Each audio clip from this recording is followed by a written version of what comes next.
Hello everyone, it's Caylyn, and today we are going to talk about self-sabotage. We're going to learn to identify your habits of self-sabotage and then what actions you can take to make a difference. Make sure you stay tuned till the end of the video because there is a catch.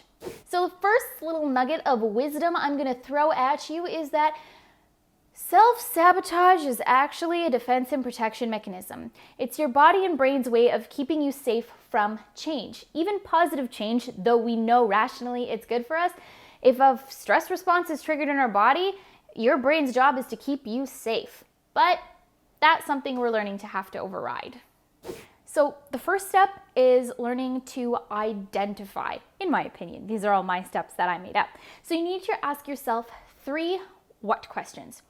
What is it that you often sabotage? Chances are there's a few areas of your life, or maybe just one, that you're more focused on, some sabotage, or you're a little bit less inclined to actually take risks or make new decisions regarding that. So what do you often self-sabotage? Second, what are you afraid of? I'm not going to go into that question because that's loaded enough as it is. And third, what could the base be? What is the self-sabotage rooted in? Is it inadequacy? Is it that you don't value yourself enough to make good decisions? And then write all of this down. There's a magical process that goes on when you slow down and take the time to write some thoughts out. So I think if you write down the answers to these questions, and it might not be a very long list to start, and that's okay, but you'll definitely have some fresh perspective on what's going on. Second, you need to recognize and reflect. You need to start practicing some self-awareness to start noticing when you may be taking actions to self-sabotage yourself. You can take a moment to pause and reflect as things are going on, if you have a moment, but the most impactful self-reflection is going to occur on your own after the fact. This is where you could go back to your 3 what questions and maybe elaborate on your answers. All of this is going to be really good information for you so that you can really learn to catch yourself when you start these self-sabotaging behaviors. That self-awareness is going to lead you to the 3rd step, action. Take what you've learned about yourself, take those answers to the what questions and put them into action. It is time to throw your excuses out the window because you don't need them anymore. If you are waiting for a sign, this is now your sign.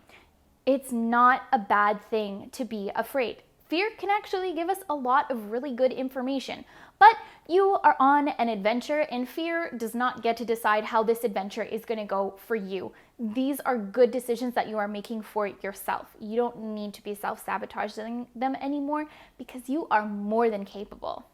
Now, there is a catch. You really need to desire change. If you do some reflecting and realize there is something that you just really don't want or don't have the drive to go and get, these steps aren't necessarily going to be that helpful. So you really have to desire the change you want to make.